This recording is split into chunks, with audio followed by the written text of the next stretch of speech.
Hi everyone. So in this video, this is a video I've wanted to do for quite some time.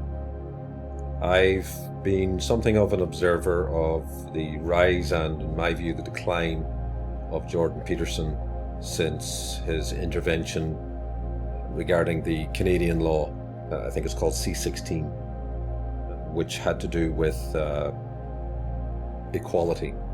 And it was very clear from immediately after his intervention that actually Canadian legal scholars and legal opinion in Canada were pretty unanimous that actually his complaints about this law were unfounded.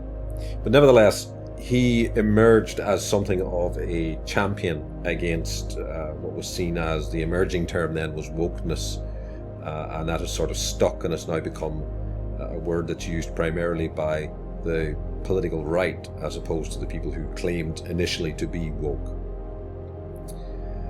But more interesting was his opposition to identity politics. And as someone who is deeply skeptical of the benefits of identity politics, I was sort of initially drawn to this to see what he had to say in particular, because I was aware of other very significant and scholarly criticisms of identity politics. Authors such as Amartya Sen and Hassan and Brian Barry in particular. Other scholars had mobilized around it as well, but the consensus certainly in the late 90s, early 2000s is that identity politics had effectively won the argument. It had certainly won the argument as far as policy making was concerned. Nevertheless, what I became a little bit concerned about very early in Peterson's rise was his references to post-structuralism, or more specifically in his terminology, postmodern neo-Marxist, whatever that meant to be. And I watched the debate between himself and Slavoj Žižek a few years ago, which was something of a lackluster debate, but at least Žižek made the very important point that Jordan Peterson's position regarding postmodern neo-Marxism was incoherent. Cultural Marxism, neo-Marxism, in his view, was simply not really a thing. That this is something of a bogeyman created by not alone Jordan Peterson, but other elements on what we now know are his fellow travelers on the right of the political spectrum. So this is sort of an annotated reaction to an early articulation of his views on postmodernism, or what I would say is post-structuralism. It might be worth highlighting the difference between the two terms. Postmodernism is a general intellectual current. It's difficult to say that it's a movement as such. It's just a number of scholars who start asking a particular type of question about late modern capitalism and late modernity, which is the period from the late 1980s onward. Post-structuralism is more a specific scholarly strain that emerged in France in the late 1960s and onward, and has gone on to influence a significant body of research. And some of the post-structural scholars, for example Foucault, are widely cited within the humanities and human sciences. Generally, they become extremely influential. Now, I'll talk about that later on, but for now, this is just an annotated reaction to this early clip of him. This dates from about 6 years ago, something like that, where he appears on the Joe Rogan podcast.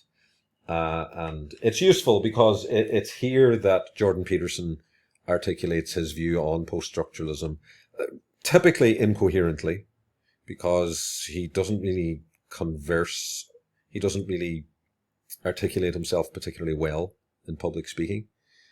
He may do better in writing. I haven't read his recent works. I'm not that interested in the 12 Rules for Life or anything like that. But I did pay attention to what he had to say in various debates, etc. And he doesn't really articulate himself particularly well. In my view, just as an aside on that specific issue, his media rise should really have ended after the Matt Dillahunty interview. in that interview, he really exposed himself as being out of his depth. And his aspirations to be a public intellectual should really have foundered then. I'm a realist. I realise that he has a fairly large fan base. It seems to have tapped into a current within the modern young men demographic. It's also unfortunate that it has found an appeal in the far right, which is unfortunate.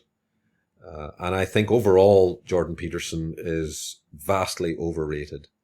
His pretensions to be a public intellectual are, in my view, unfounded. And anyone who thinks of him as a public intellectual really needs to do some more reading. So in this video, I'm going to look at his critique of postmodernism as it emerges in this clip of Joe Rogan's show, and I'll annotate the remarks that he makes. I will, at certain points, let it run for a while before I make any comment. So let's begin. The thing about the postmodernists, and I'm going to speak mostly about Jacques Derrida because I'll consider him the central villain. Now, he actually, they make a point. Explain who he is, please. Oh, he's a French philosopher, French intellectual who became quite popular in the late 1970s and then was introduced to North America through the Yale Department of English. And of course, English literature is one of the disciplines that has become entirely corrupt. And so Derrida was a Marxist to begin with, but that fell out of favor because it turned out that Marxist political doctrine kept producing evil empires, and even radical left French intellectuals were forced to admit that by the mid-1970s. You know, they'd put their head in the sand for 20 years, 50 years really, thoroughly in the sand, and made sure their ears were full too. But by the mid-1970s, the evidence that that was the case was so overwhelming that even a French intellectual couldn't deny it anymore, and so they started to play sleight of hand with the Marxist ideas. So instead of trying to promote the revolution of the working class against the capitalist class, let's say, they started to play identity politics and say... Okay, there's quite a few things going on there, so I'm just going to go through some of the things that he said and highlight why I think he's wrong. First of all, his idea that Jacques Derrida is a villain, I think that says a lot. He's not really being very intellectually fair here. And I wouldn't expect him to be. He's a tendentious kind of an individual. I've drawn that conclusion even before his rise beyond the Matt Dillahunty interview, which for me really sealed the deal. I mean, once I saw that interview, for me it was over. I didn't really pay much attention to Jordan Peterson thereafter. But unfortunately, he kept popping up quite a lot in various social media feed, occasionally on the news. He was also interviewed by Kathy Newman in Channel 4, which had a big, had a lot of wide coverage because of his disagreement with her, etc., etc. In relation to his assertions that Derrida and Foucault were all Marxists, that's not really true. They were certainly of the left, but to declare them Marxists is wrong. They were always suspicious of Marxist philosophy. Now, it is true that Michel Foucault was briefly a member of the Communist Party in France very early in his career, but he left very quickly after a year. And the fact that they're not able to be called communist or Marxist is entirely consistent with the philosophy that we might, for shorthand, call post-structuralism. Because post-structuralism as a philosophical position is incredibly suspicious of totalizing ideologies. That is just simply something that they're deeply concerned about. And that is why Foucault, for example, would have pulled away from the Communist Party, and Derrida had no real associations politically. It's fair to say that Derrida was politically conscious, but it's not fair to say that he was politically active in his research, etc. He was concerned primarily about his issues around the social world and understanding human social interaction. The sleight of hand that Peterson refers to, well, we can't do socioeconomic class anymore as a basis for social justice or anything like that. We have to move to what's called identity politics. Total nonsense. The idea that post-structuralists were the founding principles of identity politics is so far out of whack that it demonstrates clearly to me that Jordan Peterson has no idea what post-structuralism actually is. Identity politics is the idea that people are members of groups, that they should be categorized as groups, and that political organizations should, in some way, to varying degrees, be organized around the mutual recognition and equality of groups of people. That is anathema to post-structuralist thought. Post-structuralist thought is anti-essentialist. If you want to get to the intellectual root, or more accurately, the intellectual roots of identity politics, you need to look at what are known as the communitarian thinkers. And these actually emerged in North America, not France. Some of the post-structuralists, Foucault, for example, undertook a significant interview with a number of communitarian thinkers, most notably Charles Taylor back in the 1980s. You can read that in the Foucault Reader. But for the most part, the identity politics philosophy, the roots of that social movement have their roots in what are known as the communitarian tradition. And the communitarian tradition emerged as a reaction to an earlier assertion of, or rather a reassertion of the social contract by a guy called John Rawls. John Rawls was a Harvard professor. I think it was Harvard or Princeton, I'm not sure, but he published a book back in 1971 called The Theory of Justice. And this was basically a philosophical updating of the old social contract theory of Hobbes and Rousseau and others. And in that theory, John Rawls asserts that the human individual has to essentially be part of a political community that is established on the basis of an individualistic basis. That human beings, as members of a society or a political community, have to be considered as individuals. Now, it's a little bit more complicated and nuanced than that, but that's essentially his position. The communitarian tradition emerged out of a critique of that. Various scholars, particularly Alistair MacIntyre, Michael Sandel, Michael Walzer, Charles Taylor, Tully, and various other scholars from both the United States and Canada, but particularly Canada, which I find so ironic given that Jordan Peterson is Canadian, that they all emerged as critics of Rawls's restatement on the social contract, saying that it was too individualistic, that it didn't account for the fact that people were socialized into their sense of self, socialized into their identity, etc., by drawing on the environment around them, the social and in particular the cultural environment around them. And philosophically, this is a valid enough critique, and actually Rawls concedes that and publishes a book later on in the early 1990s in response to the communitarian critique, where his book called Political Liberalism essentially pulls back from the overly individualistic conception of political community and admits the validity of what he then refers to as comprehensive doctrines.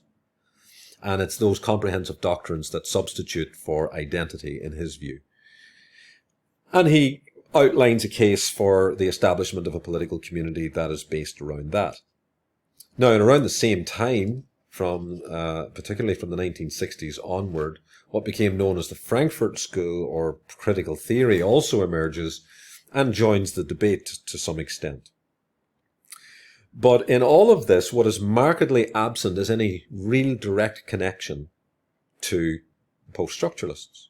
Foucault, Derrida are not really implied by this debate. Now, Foucault, to some extent, is implied in the debate around critical theory, because the grandfather of critical theory, the main thinker within critical theory, is Jürgen Habermas. And Jürgen Habermas's attitude towards the establishment of political community is all about creating a political community where, parking the idea of comprehensive doctrines, parking the idea of identity and all of that, we need to establish a political community that is endowed with open communication between stakeholders in that community. And he's advocating for a thing called discourse ethics, where anyone affected by a decision must be part of the decision-making process. And his whole career was around the whole process of establishing a political community where dialogue and open discourse between members of a society is inclusive and fair. Now, he becomes embroiled in something of a debate with Michel Foucault, who has a lot of respect for Habermas's project, but Foucault ultimately sees it as hopelessly utopian. Because in Foucault's view, you cannot escape the parameters of your worldview, the outlook on society, and in particular, the social institutions that go into the composite of that society. So, for Peterson to say that Derrida in particular and post-structuralists in general are central to this sleight of hand in creating a new version of Marxism, a cultural Marxism, is just nonsense. But let's hear what else he has to say. Said, well, we can just separate everybody into oppressed versus oppressor, but we don't have to do it on economic grounds. And so we can call it power instead of economics. So that was part of it. And then the other thing, but the fundamental critique that Derrida focused on, this is really worth laying out, because that the problem that he discovered, the postmodernists discovered, was discovered by a variety of other people at the same time in other disciplines.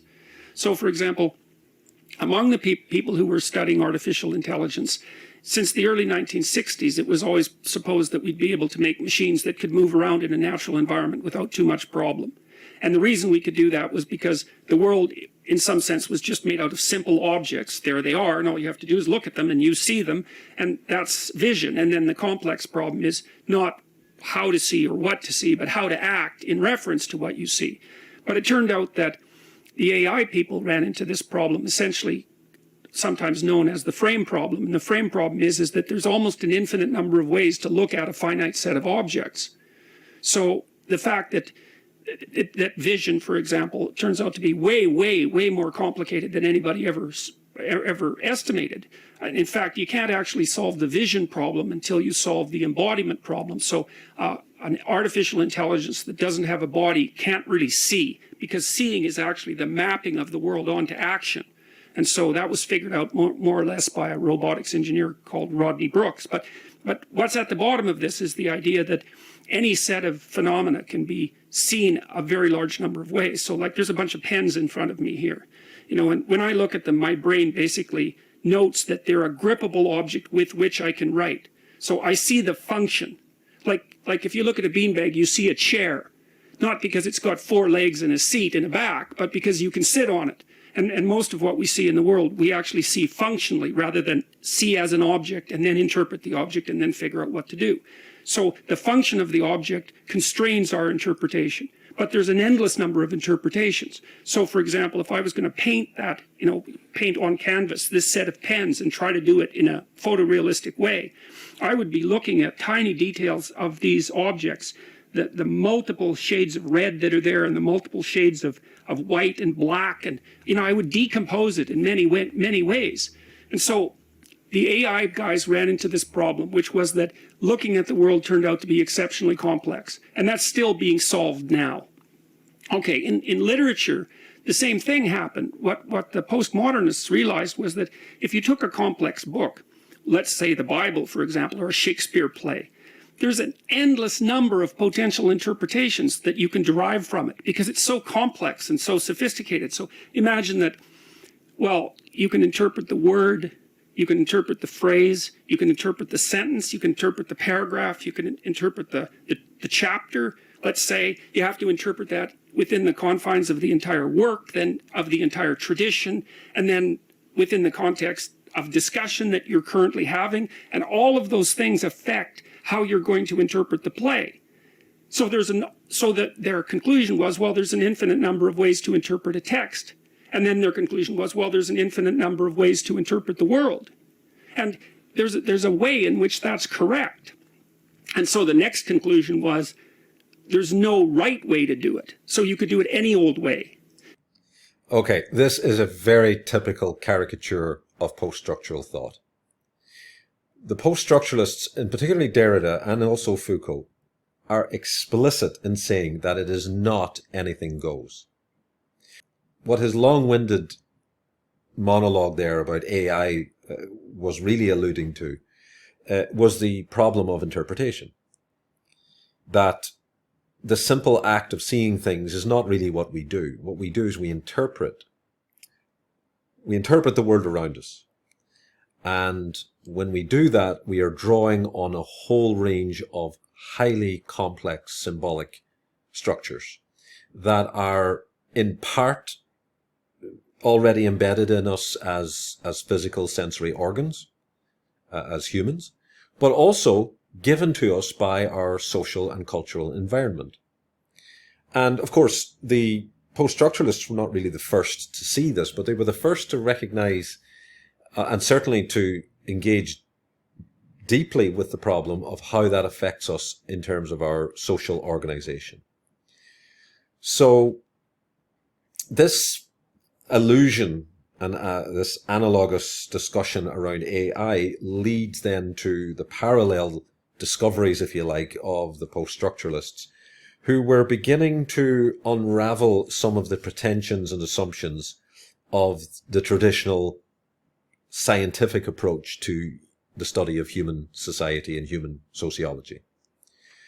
From the period of Auguste Comte onward, there was an attempt within what we refer to as the human sciences, so the likes of psychology, sociology, and all of those related disciplines, for example, economics, political science, etc., to copy or to mirror the scientific rigor of the natural sciences. The natural sciences, since the Enlightenment period, in terms of understanding our physical reality around us, had been very successful. We had managed to not only understand our physical world around us, but also to manipulate it. And we became much better at that as the Enlightenment and the modern period progressed. So the feeling among the social sciences was that if we copy or imitate the natural sciences and bring those methodologies into the social sciences, we will also become equally successful in understanding our human and social makeup.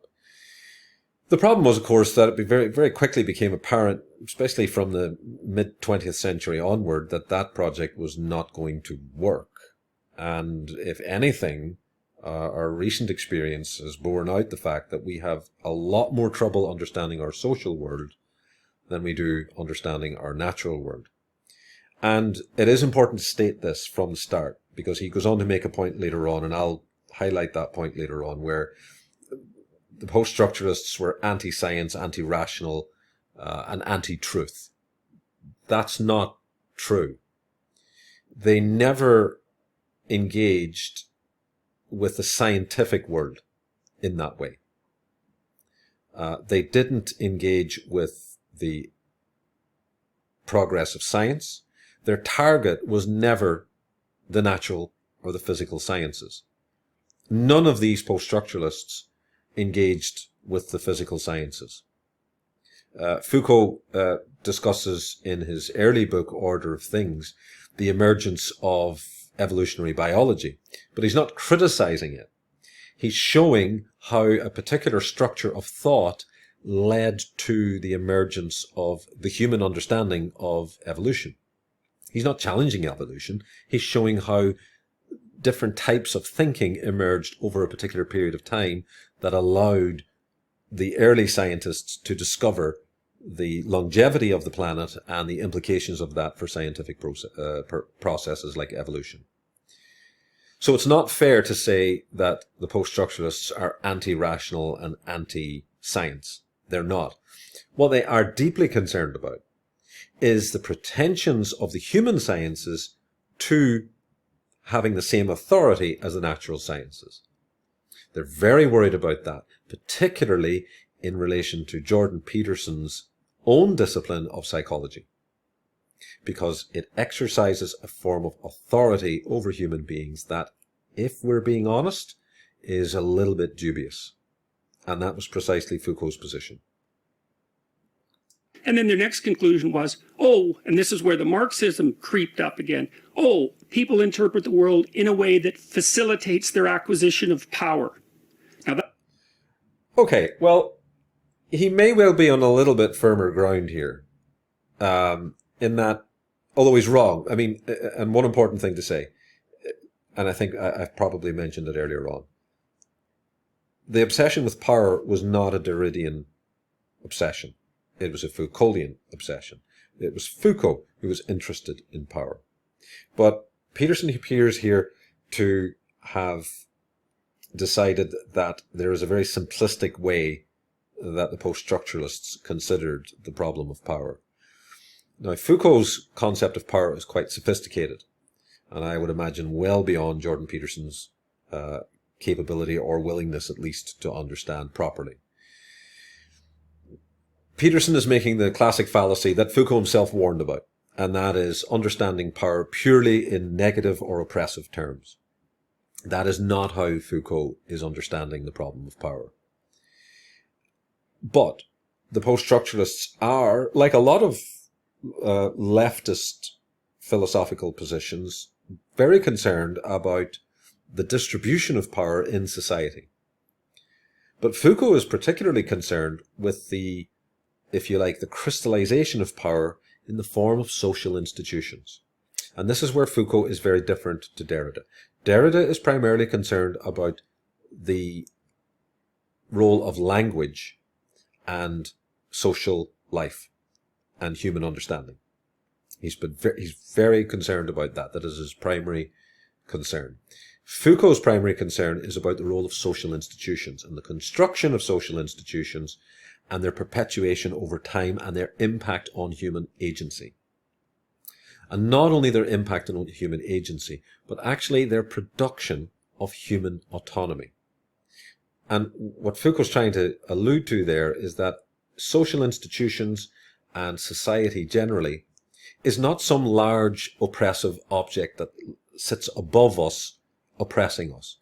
It's actually through a whole range of social institutions that go from the state all the way down to the family that produce us as individuals. And not necessarily always in a negative way. We are produced in a sense that there are certain attributes that are part of our existence that become important to us either consciously from within ourselves, that we decide our master status. For example, we see ourselves primarily as a particular nationality, a particular religion, a particular political philosophy, a particular gender that becomes important to us consciously as individuals. But on the other side, there are a lot of ways in which the state has to view us through particular categorical lenses. We are viewed as citizens, as taxpayers, as motorists, as consumers. These are not necessarily conscious on our part as individuals, but they are ways in which the state has to look at us through certain lenses.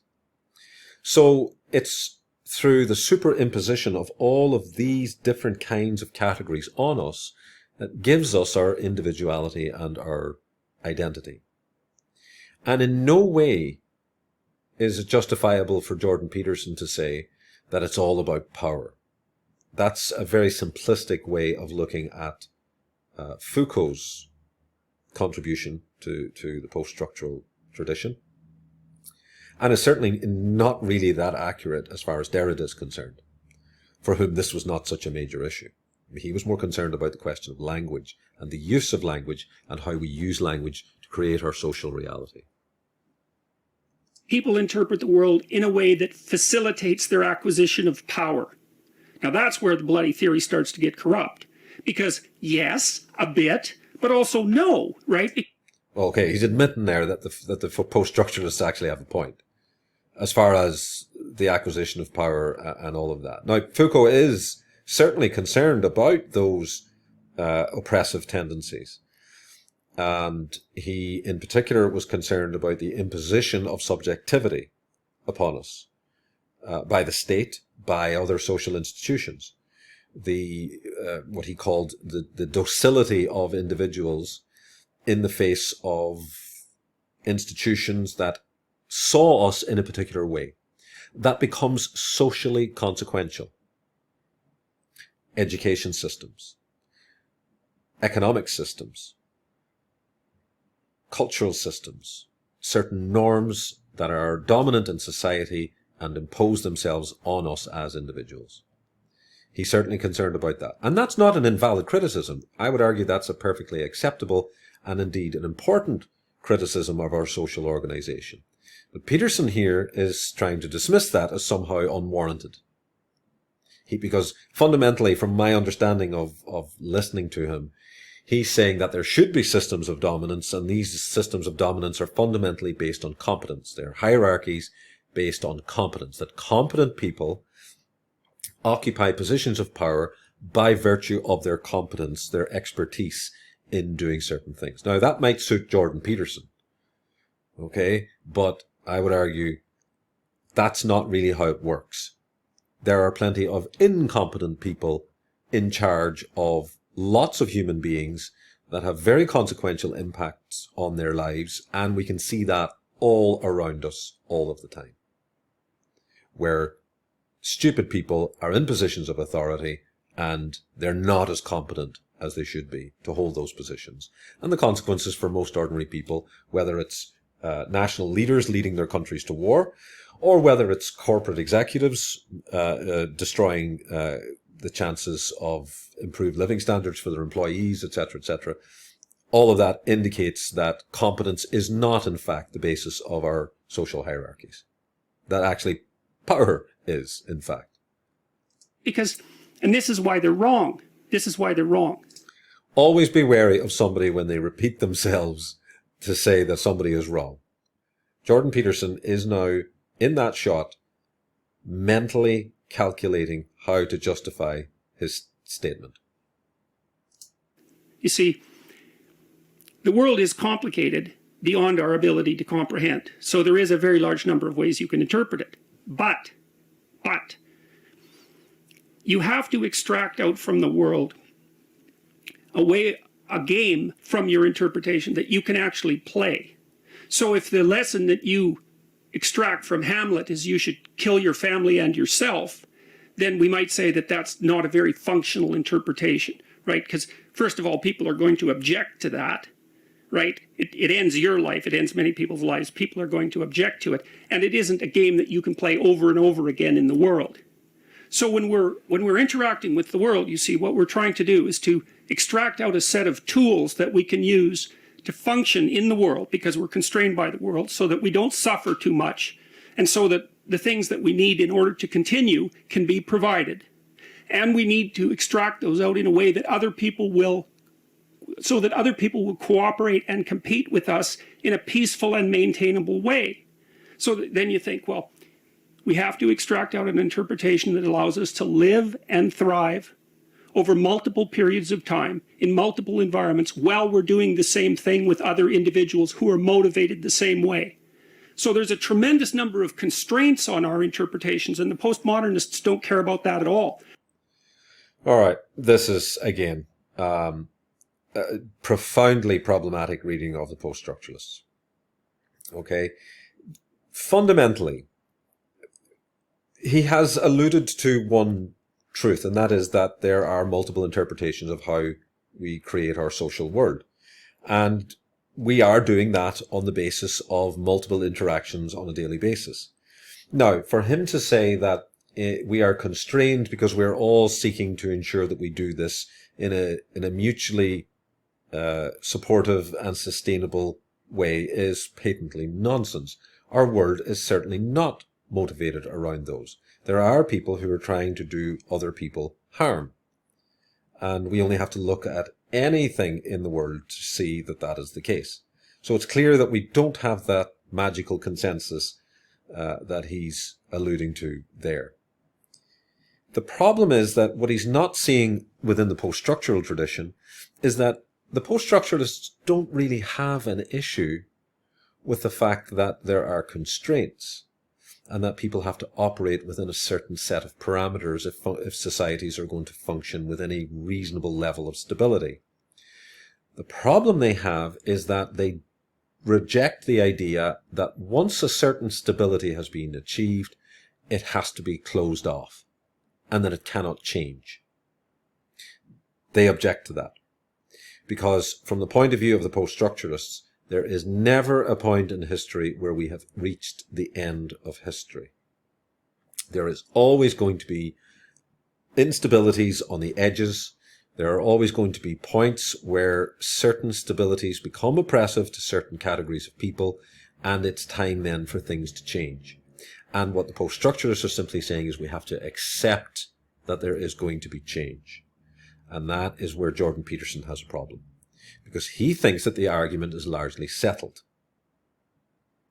He thinks that if we follow certain rules and certain dogmas, particularly derived from the Judeo-Christian tradition, with which he has huge sympathy and affinity for, that if we do that, if we have all these metaphysical assumptions and we accept them, then our society will function better.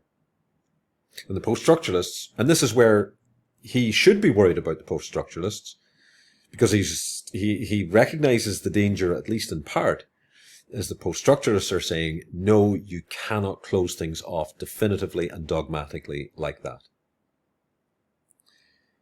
To say that the postmodernists or the post-structuralists don't care is wrong. They do. They're just not prepared to close things off. They must, or rather we must, leave the door open to future possible change. Because here's the thing, here's where the post-structuralists come from. There is always things that we've done in the past that we would not do now in the present. We know that. Anyone with any remote sense of history knows if you go into a history book and you look back and you reflect on the way that life was 100 years ago, 500 years ago, 1,000 years ago, they were doing things that we would now consider unacceptable. Well, the post-structuralists are simply saying, okay, if you accept that we've come from a place that's not great and we've improved it, you must recognize that if we orientate ourselves into the future and we project ourselves hypothetically into the future, 100 years, 500 years, or 1,000 years into the future, the things that we are doing now are going to be considered unacceptable to the people living in the future. And all we have to do is recognize that we're at a point always in our time frame where we may seem to have an answer that is absolute and universal and will endure through time. And actually, no, it might not be. All it is building in the possibility of future change. And it's precisely that Jordan Peterson really has a problem with, as far as the post-structuralists are concerned. All they do is say, well, no, you can interpret the world any way you want. All people are ever doing is playing power games based on their identity, and there's going to be no crosstalk between the power hierarchies. This is incoherent. That it's all about power games, and it's all based on identity. This is a complete caricature, a complete misrepresentation of the post-structuralists. First of all, the post-structuralists are concerned about identity insofar as it is one of those things that can lock people in to a dogma, which they are opposed to.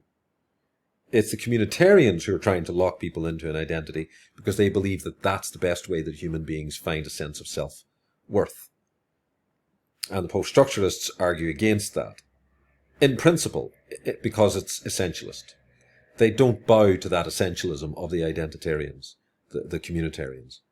The communitarians not alone accept, but indeed advocate for the essentialism of various identities. The post-structuralists reject the essentialism. So he's basically got it completely backwards here as far as identity politics is concerned and power games. The power games thing, I think, is coming from some of the social justice positions, derived primarily, it must be said, from a combination of critical theory and communitarian thought, and also the emergence of post-colonial thought, which he never considers. He's never mentioned that.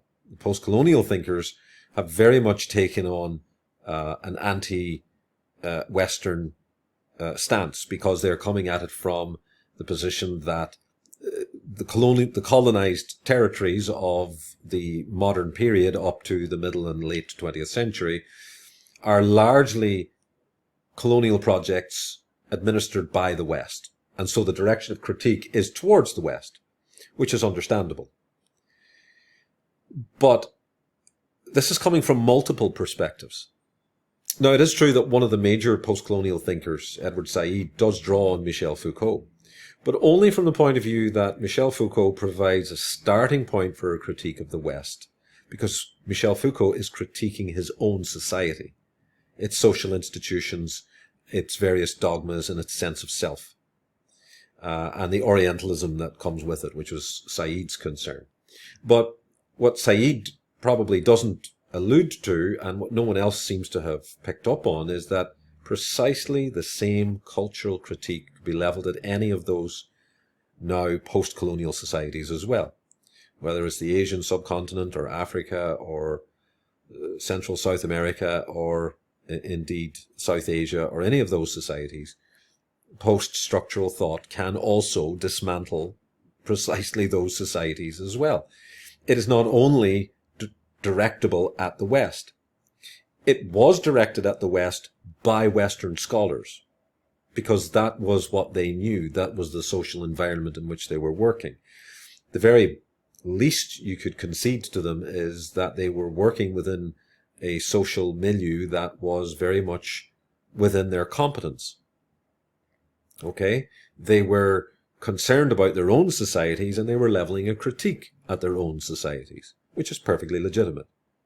The fact that post-colonial scholars have used some of their thought to try and critique and challenge Eurocentric ideas is A, not completely invalid, but B, it can also be said that those same methodologies, those same propositions of post-structuralism could just as easily be directed back at those societies. At critiquing the emergence of South Asian society or African society in the aftermath of colonial rule. It's not even allowed. That's why they don't engage in dialogue. See, just to talk to, like, let's say if you're a postmodernist, just to have a discussion with someone like you, you know, a heterosexual, what do they call a cisgendered male of power, you know, and white to boot, it's like, that's an evil act in and of itself, because all you're doing by engaging in dialogue with that person is validating their power game. That's all. You see, and this is no aberration that these people don't engage in dialogue.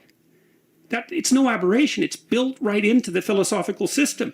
They regard the idea that if you're in one power group and I'm in another, the idea that we can step out of that group, engage in a dialogue, have our worlds meet, and produce some sort of understanding of each other. Yeah, some sort of negotiated understanding.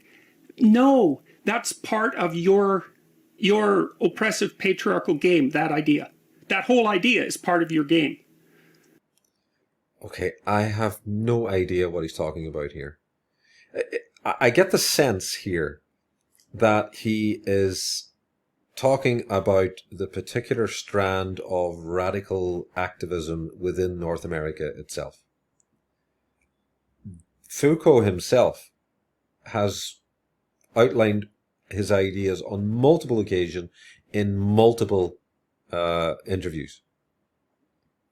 Derrida, he's all over YouTube. You can find lots of instances of, because he was just in the late 1990s in particular, a lot of his seminars, etc., were have all been uploaded onto YouTube. So it isn't fair to say that the post-structural thinkers were unwilling to engage in dialogue. They all debated. They frequently debated. this is obviously something that what he has in mind here is something that's going on in North America. And I can understand where he may be coming from here. There is a very radical, iconoclastic strand of activism within US universities. We saw that as well in the aftermath of the October 7th attack in Israel, where there's this really bizarre and quite disturbing, I suppose, strand of academia. Certain scholars have tweeted certain things that are particularly disturbing. And for me as a scholar and as an academic, it would be anathema for me to come up with anything like that. Having said that, Jordan Peterson is not above precisely that kind of game either. A case in point. In the immediate aftermath of the Hamas attack in Israel, this was Jordan Peterson's response.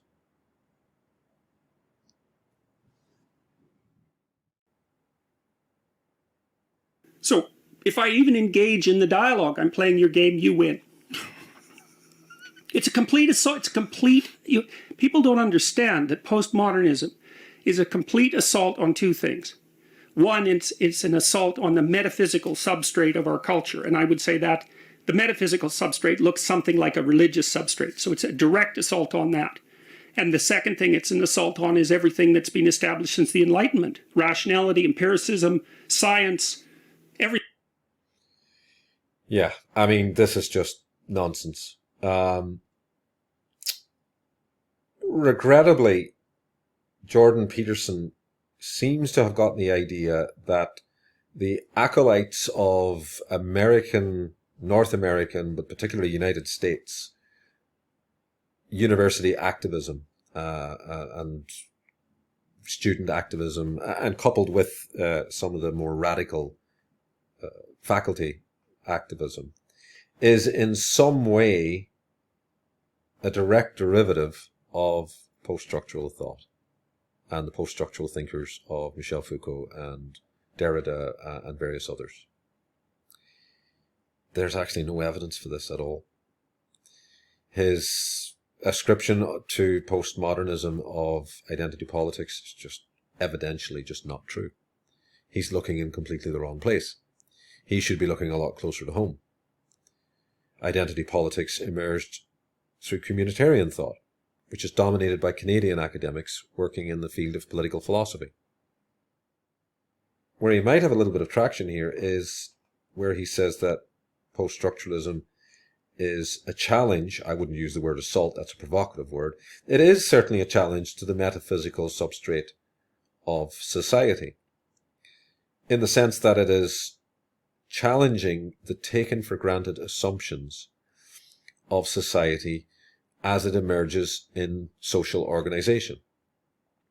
Our social system doesn't have to be this way. And I think this is one of the things that I find most depressing and disappointing about the likes of Jordan Peterson. And a lot of the ilk that he now associates with on the political right, the likes of Ben Shapiro and all of those.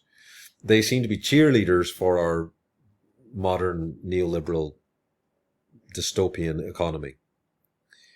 And essentially argue that actually everything is fine and then there's nothing to see here. And that these critics, these radical lefty types, have nothing really to complain about.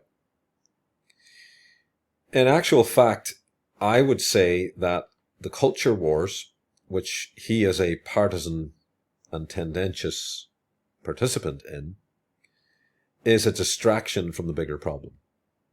And that actually, if you go to older Marxist thought, there you find the problem. The problem is the completely uneven distribution of wealth in our societies.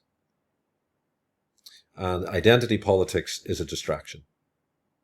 It has pitted people against one another. It has distracted them from their real interests and their real concerns. It has divided the majority of people who have been disadvantaged by the current system. And these are the guys who are cheerleading this system. Hierarchy is good. Competence is the basis of hierarchy. If you work hard and you're intelligent, then you're sitting at the top of the hierarchy. And that is a justifiable position because that's how the world works. And you must accept it. Stop whining. Make your bed. This is a profoundly dangerous, toxic position for any academic to take. However, everything, clarity of mind, dialogue, the idea of the individual, all of that is not only, you see, it's not only that it's up for grabs. That's not the thing. It's to be destroyed. This is conspiratorial thinking now.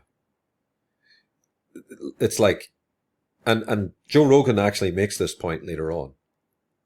What, there are people who, they sat around and thought this out? No, they didn't. They didn't. The iconoclastic, destructive forces that have been unleashed by the university system, they are not the product of post-structural thought. They are the product of the United States higher education system. That's the goal, to be destroyed. Just like the communists wanted the revolution to destroy the capitalist system. It's the same thing. These people, now you might say, well, does every social justice warrior activist know this? It's like, well, no, of course not. It's not any more than every Muslim knows the entire Muslim doctrine or Islamic doctrine, or every Christian knows the entire Christian doctrine. It's fragmented among people. But then when you bring them together, the fragments unite and the entire philosophy acts itself out. So you don't think that this is a nefarious plot by a few well planned out individuals that have some sort of an agenda that they're going to promote this ideology because they understand what they're doing? You feel like it's what you're saying, that there's a bunch of different factions, a bunch of different parts to this. And it could be a lot of it is that people feel disenfranchised socially. They are empowered by their positions in universities and by these insulated environments and groups. They're intoxicated by the power that they have over young people and shaping their minds and imposing their ideologies. They receive feedback from these kids. It builds up, everything strengthens, they shore up the walls around them, and they push this forward. And then when they have something like this speech that you gave at McMaster's and they get to actually act, it unites them. Mm-hmm. It unites them, and this is what you're getting from this glazed eye, cod look. Yeah. Well, it's as if it's like Richard Dawkins' idea of meme. If you imagine that in your neural structure, whatever ideas that you're manifesting are represented neuron by neuron. Let's say it's a web of neurons. Not any one neuron has the entire idea set. This is obviously an oversimplification, but you get the point. There's a network from which the idea emerges. Well, the meme idea is that an idea can rest upon multiple individuals, as if each individual is a neuron. And so, there are people who are more or less fully informed as to the nature of postmodern doctrine, and they're pushing it forward consciously and unconsciously. They're consciously pushing it forward and acting it out. And so there are individuals who are more representative of the entire set of ideas and individuals who are less representative. But if you get them together in a group, the thing that animates them and unites them is the common set of ideas. And those ideas were produced by the postmodern French intellectuals in the mid-70s, roughly. Okay, there's a few serious issues with what he's saying there. But let me start by one observation here. He's talking about a significant problem that is primarily a North American, US, and to some extent Canadian problem. We have this radicalized university element, both in terms of faculty and in terms of students. And they all have fragmented sets of ideas. They're mimetically distributed around the sector, if you like, the higher ed sector. They've now infected the administration and all of that, and he's making these claims. If Jordan Peterson had any idea just how highly regarded French intellectuals are, and more particularly were in France in the mid to late 20th century. The likes of Foucault, Derrida, Baudrillard, Deleuze, all Lacan, all these intellectuals were extremely highly regarded figures in France, national icons. Why does France not have this problem? Why does France not have the same culture war problem that the United States is having? In fact, a couple of years ago, French politicians took steps to ensure explicitly that US culture wars would not be imported into France. Now think about that for a moment. If this is at root, according to Jordan Peterson, a problem of French intellectuals, why has it not infected the French universities to the same extent? The truth is, this is not a French intellectual problem. This is a radical North American problem. Because in the United States, there are a range of other legacies that are not included in the French context. At least not in the late 20th century when this started to emerge into particularly the university sector. First of all, you had the background here of an extended problem of race politics in the United States.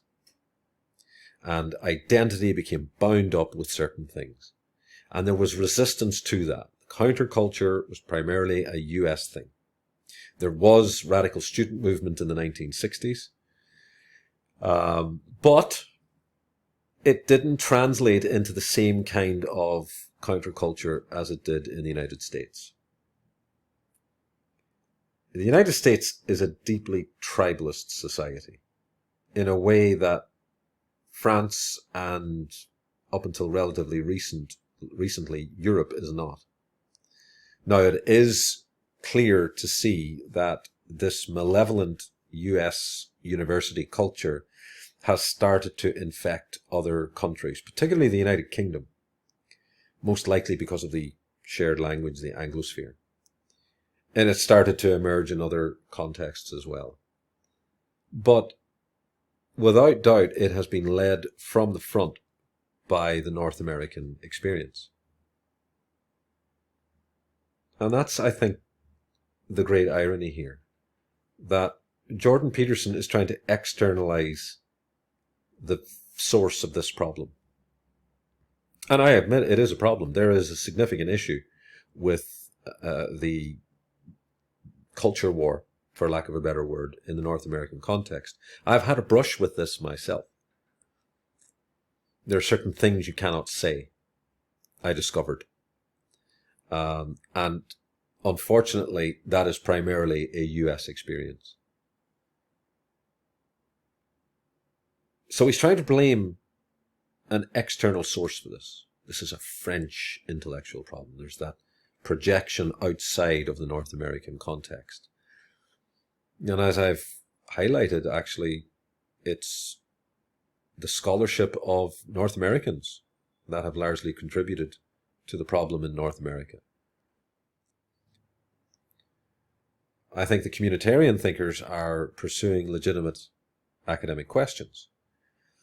They engaged in a legitimate critique of an earlier reiteration of the social contract. They highlighted the fact that people cannot be seen as what are essentially in the economics discipline referred to as socio-economicus or homo economicus. That we cannot see people as individual utility maximizers. That people are also bearers of culture, they're bearers of tradition, etc., etc. And the communitarian thinkers were right to highlight that. Where I think they went wrong was in advocating that policy should be orientated around particular categories and groups. And that has become manifest in what we now refer to as multicultural politics. And we have ideas about making concessions to certain groups on the basis of cultural identities, etc., etc. The post-structural point of view on that would be, what are you doing? Do not close off people's ability to self-create themselves because they are attached to a particular categorical group. This is nonsense, madness. In terms of correcting historical or structural disadvantage, people may well need to mobilize around a particular category for a particular period of time in order to achieve that equality. Women will need to mobilize and assert a feminist point of view in order to counteract some of the more misogynistic aspects of what was a male-dominated culture. Certain minorities, ethnic, ethno-religious, ethno-linguistic, and that's certainly been the Canadian experience with the issue of Quebec and French speakers and all the rest of it. And that's part of the animus behind the emergence of communitarian thought in Canada and also First Nations issues. But to solidify those differences, to balkanize the social fabric along identitarian lines, that is not something that the post-structuralists would advocate for. Not at all. I come back to my earlier allusion to Michel Foucault's engagement with Charles Taylor in an interview that he gave in the early 1980s, just before he died. Charles Taylor highlighted that the assertion of identities may need to take a regulatory form. In other words, that societies need to regulate the management of different identities within the broader national social community. And Foucault says, no, that's not a good idea. A critical principle, yes, not a regulatory one. So he's actually opposed to the entrenchment of strong identity claims purely on the basis that identity claims in and of themselves represent some kind of essentialist identity. Because for Foucault, as for Derrida and for others, there is no essentialist identities. Speaking, Jacques Derrida, Michel Foucault. Foucault was the person who famously pronounced that psychiatric diagnostic categories were primarily social in origin rather than biological. And, I read Foucault's work. I think it was Madness and Civilization, where he advanced that particular doctrine. You can actually read Foucault, unlike Derrida and Lacan, but I just found what he was writing obvious. I knew from my clinical training that psychiatric categories have a heavy sociological construction, partly because psychiatry isn't a science. It's interesting that he says that. First of all, he's agreeing with Foucault. But Foucault was writing in the 1960s. In fact, he actually wrote the first draft of Madness and Civilization in the late 1950s as part of his doctoral thesis. So this is a long time ago. Peterson is coming to this well after he's engaged in his own clinical training. So yes, it's obvious now, in part because Michel Foucault identified it in the 1950s and 60s. Medicine isn't a science, it's an applied science. Those aren't the same thing at all. And, a pure science is a pure science. It deals with scientific categories like atoms. But an applied science, well, it's a compromise between all sorts of different things. And mental illnesses themselves are shaped by the social environment, even though often they have a biological root. The way they manifest themselves is clearly shaped by society and language. I didn't find his work the least bit surprising. I thought, well, really? I mean, everyone who's a sophisticated medical professional, psychiatrist, psychologist, everyone knows that. It's like, there's a book called Discovery of the Unconscious by a guy named Henri Ellenberger that was written in the 60s. Great book on history of psychoanalysis. And he covers the shift in diagnostic categories across time. It's self-evident. So. Right. So his admission that medicine is not a science, I'm sure that medical professionals would maybe challenge him on that one. His admission that psychiatry is not a science and that there is a sociological element to that. Well, we're getting closer here to the post-structuralists. And what Foucault in particular was concerned about was that the authority invested in psychiatric practice and psychiatric care is not based on science.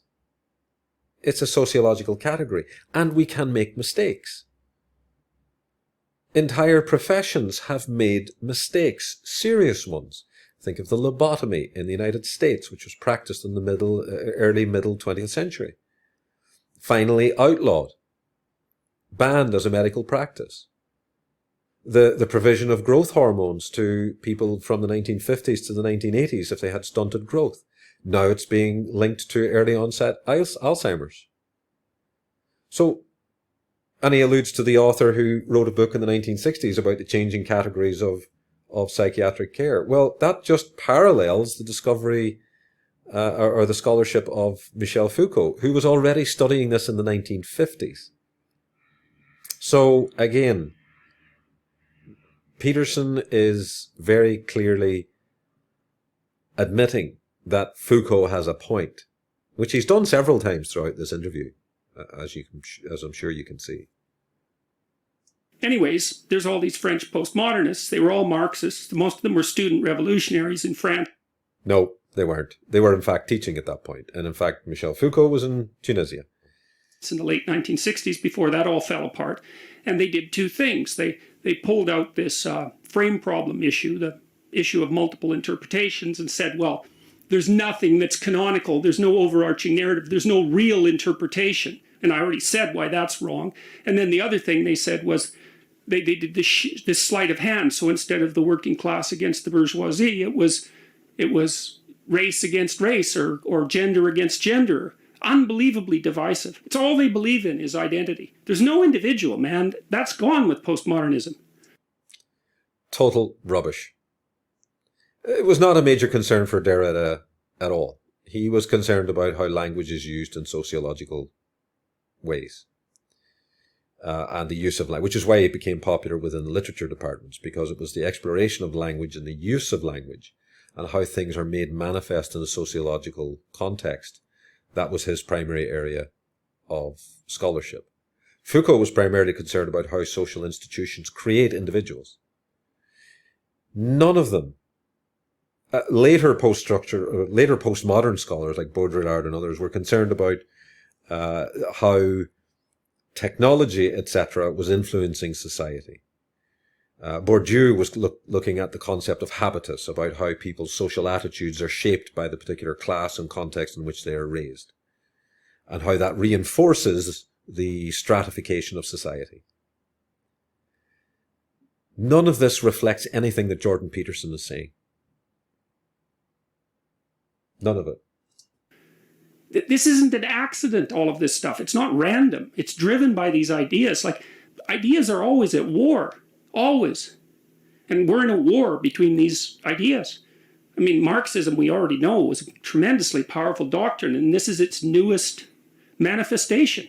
What is the motivation behind the individuals that are at the heart of this movement? Well, I would say that the motivations are as complex as human motivations are in general. But they seem to have solidified into a movement, right? Well, I think the dangerous part of it is that it's almost like a scapegoat mentality. It's almost like psychoanalytic projection. That's another way of thinking about it. It's like, so I would say with regards to this movement, this postmodern movement, the malevolent aspect of it, there's a couple of them. One, it's unbelievably authoritarian. I got a letter today from a university student in Italy. I don't know what university, but she'd been having kind of a flame war on Facebook with a social justice warrior. And at the end, she recommended that this particular social justice warrior seek out a local mental health counseling unit and put a link to it in the exchange. And then she got a letter from the university. I guess the other person, the SJW type, turned her in, but she got a letter from the university saying that violated university policy and constituted harassment, and that she should seriously consider retracting it, and that future employers might be looking at what she posted, and it was inappropriate to put that on a public site. And it's like, I thought, wow, how could you be so clueless as a administrator, say, to think that your monitoring of your students' private utterances, you're monitoring it at an institutional level, and your intervention and threat at an institutional level is less dangerous than letting two students, troll each other on a public social forum. Okay, just a comment on this. First of all, none of this has anything to do with post-structuralists. This has nothing to do with Derrida or Foucault. His accusation that postmodernists are authoritarian. I think the culture warriors are authoritarian. That is certainly coming through. But I would argue that so was Jordan Peterson, frankly. This is the guy who advocated for enforced monogamy. And he's talking about authoritarianism. Post-structural thought is anti-authoritarian. It's its fundamental. It's a critical position. It is naturally anti-authoritarian. They would never have endorsed any of this. And this is all stuff that's happening in universities in the modern context, in today, or in that case 6 years ago. So he's way off base here. This has got nothing to do with post-structuralism. This is to do with the modern manifestation of a US-derived or North American-derived culture war that has ultimately got its roots in America's more profound racial relations problem and the legacy of that. That has now morphed and manifested itself and into this new problem, and has nothing to do with the scholastic pursuits of late 20th century French intellectuals. It's a complete distraction. I don't know what to think about it. It's just unbelievable. It's happening all over the place, this sort of thing. And so there's the authoritarian element to it, which is I think it's a hatred of competence, because competence produces hierarchies that aren't based on power. Right. There's my earlier point about competence produces hierarchies. No, actually, power produces hierarchies, Jordan. And that is just not up for debate, really. If competencies produced hierarchies, we'd have an incredibly competent leadership around the world. Our economy would work for everyone, and we would not have the majority of the social, economic, political, and cultural problems that we do. But unfortunately, we are not led by competent people. So that discredits that idea. I think it's a hatred of clear intellect. A hatred of clear intellect, how so? What do you mean by when you say clear intellect? Well, you have a clear intellect, as far as I'm concerned. I think that's why you're so popular. It's because you pay attention and say what you see. And you're not too concerned about doing anything other than that. I mean, of course you have an agenda, because everyone has an agenda. You can't help but have an agenda if you're alive. But you can temper the agenda. Like, you can be clued in enough to try to listen and learn and watch and pay attention to what your own senses are telling you and try to articulate that. And that's what the logos is, technically speaking. And the reason I'm bringing this up is because Jacques Derrida described Western culture in a famous phrase. He described it as phallogocentric, P-H-A-L logo, L-O-G-O centric, phallogocentric. And it needs to be brought down. Well, the phallus part, that's male. The logo part, that's logos. Now, that's partly logic, because the word logic comes from the word logos. But logos is a deep, much, much older concept than logic. Like, logos is, it's essentially, it's a theological concept, and that's where things get complicated. But you could describe it as the manifestation of truth in speech. And the postmodernists, they don't like any of that. So phallogocentric would be the ultimate mansplaining. Yes, exactly. As it were, yes. Right? Like, any man who expresses or tries to correct a woman in any way becomes a mansplainer. Or maybe to correct anything in any way. Right? Yeah, but particularly with, like, you where the Ted Cruz, Sally Yates testimony that's been going on in America. It's pretty fascinating. No, I'm not aware of that. I saw an example of that in an Australian congressional debate where a guy was accused of mansplaining by one of his colleagues and really like tore a strip off her quite nicely. Yeah. So what's happening in the States? Well, Yates has just been pretty brilliant. She was fired by the Trump administration because she rejected this idea of what was the very specific thing? It was about restricting immigration, or about shutting down different people that are trying to come into the United States. And she had this debate with Ted Cruz where she, just brilliantly shut him down with, her knowledge of the Constitution and knowledge of what is and what is not legal or should not be allowed to happen. And she was fired for it, and he was grilling her.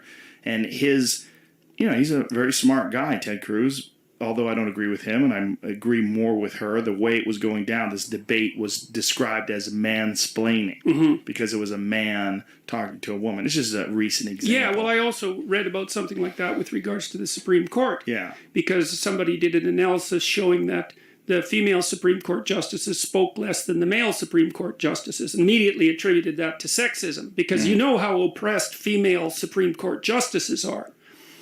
So... I still want to get back to this, that the hatred or the dislike of clear thinking. Yeah. Do you think that this comes from people, I'm not even sure I completely wrap my head around this, but do you think this is from someone with, they understand that their logic is muddy?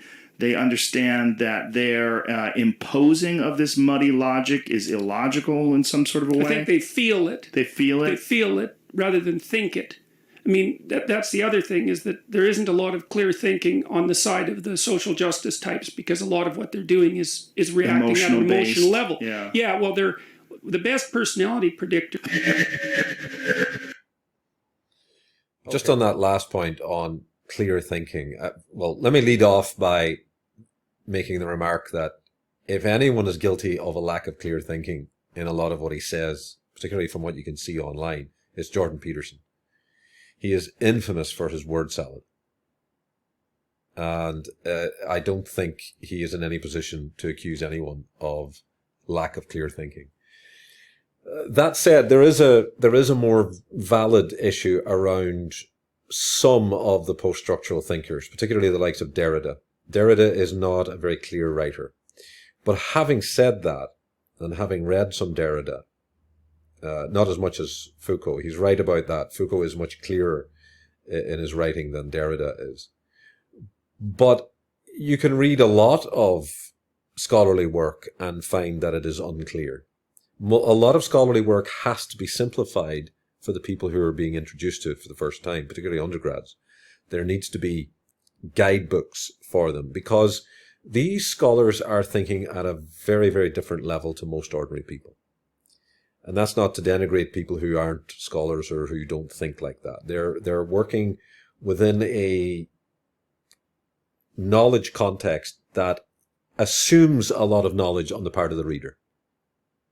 So inevitably, the people who are reading these books, who are not fully aware or only partly aware of some of the background knowledge, are not going to get the references. They're not going to understand what these thinkers are saying. Now, there is an element of pretension, what we might call purple prose, the particular writing style of some of these thinkers. And a lot of their works are also, by the way, in translation. But I've read translated works of quite a few scholars working in the field of political philosophy in particular. And I'm not ashamed to admit it. Sometimes I need help to figure out what it is they're trying to say. Or you need to read a paragraph several times. Or you need to refer to another book that the first author has made reference to. Or you need to understand certain concepts and ideas before you can proceed. Lots of deep philosophical works require guidebooks, require primers, require introductory texts. Nobody should be ashamed to admit that. And Jordan Peterson is not doing himself any favors by alluding to that as a primary concern.